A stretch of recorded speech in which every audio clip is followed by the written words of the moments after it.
Chapter 11, Musical Responses. My name is Cole Smith, and let us begin. Introduction to the study of emotions. So as the book tells us, we should probably define our terms such as emotions. As you can see there, we have been provided a beautifully written, well-constructed definition written by Usselin and Westphal. They basically say that emotions focus on specific things and only last minutes or a few hours maximum. This is different from mood or affect, which may be longer lasting or more general in nature. And now, the role of expectations in musical emotions. So music does rely on expectations of the listeners in some capacity, as touched on in Chapter 8 with the discussion of the expectancy theory and music cognition. Listener expectations are being formed by the structure of the musical composition. Meyer provides us a quote down there: "The ways in which and degrees to which expectations are or are not fulfilled result in affective response. Generally, emotion or affect arises when a tendency to respond is delayed or inhibited." This means that a composer is able to play with our expectations in some ways. They're able to lead us to believe one thing is about to happen and give us something completely different, which allows us to experience different things and puts us on a roller coaster of emotions. There are two types of responses that would occur before an event. This is the imagination response and the tension response. So the imagination response is when we anticipate the outcome. We may be wrong with what happens, but you are prepared for something, and it gives you some degree of structure in your life. The attention response is when we are mentally and bodily prepared for an event that's about to come. The book gives us the example of you're in a car and you slam on the brakes. You expect a collision or a crash. Hopefully it doesn't happen, but you're prepared for it regardless. And then there are three types of responses that would occur after an event. These are the prediction response, reaction response, and appraisal response. Prediction response deals with how accurate our predictions were, if we were accurate. Our tendency is to generally feel better about it. If we were inaccurate, we feel worse. That's the general rule.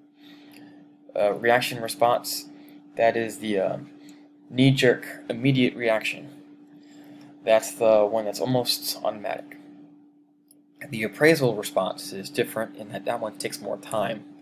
That's the thinking about the event and putting it into a larger context. The book gives us the example of, well, opinions or thoughts, and puts it in the context, but also it states that sometimes you hear a song for the first time, you don't like it, hear it a few more times, it's growing on you, then eventually you start to like it. That's the appraisal response. So there are three positions that discuss how music and emotions relate to each other. The first one is the cognitivist position. It states that listeners can perceive emotions expressed in music without actually feeling the emotion. This means that recognizing a song as happy does not necessarily mean that you feel happy. Sorry, Pharrell. Ways that a song or a piece of music can make you or sound happy, evoke happiness, would be the accompaniment, melody, rhythm, and sometimes completely unrelated things such as like the sets or the costumes, and what the book refers to as on-stage antics, which I like. The next position is the emotivist position. It states that listeners do feel emotions that are induced by the music. This one's more controversial because not everyone believes this statement. Factors that would include, or that would influence response include musical training, musical experience, age, personality, current mood, and other stuff. So as you can see right there is my beautifully written, intricately designed, masterfully planned out model of musical pleasure. That basically just tells us or shows us that music that's too simple for us, we don't care so much about. Music that's too complicated for us that we can't understand, it's also not our thing. We like to be in our zone of comprehension, which is where the maximum pleasure can happen. And that's such a beautiful diagram, I don't want to change the slide, but I guess I should.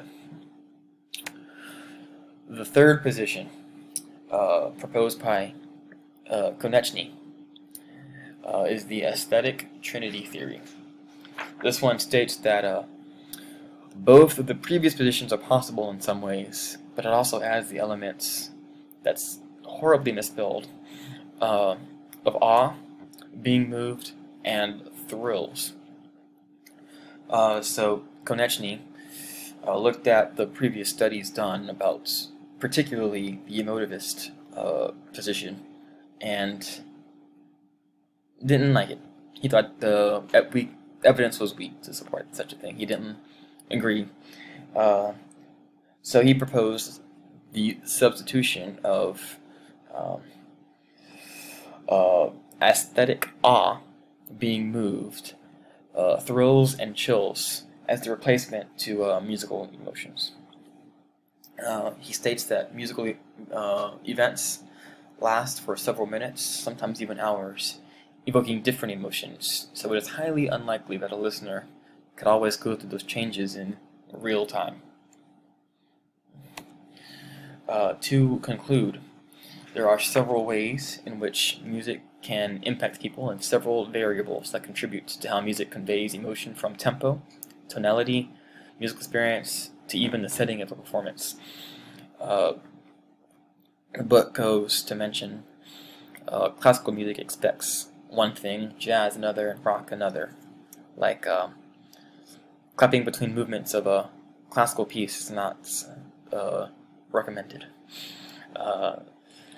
Applause after a jazz solo is. And then at a rock concert, of course, you can do pretty much whatever you want to do without getting strange looks. So that is how music and expectations can all interact with each other. Thank you, and I'll see you next time.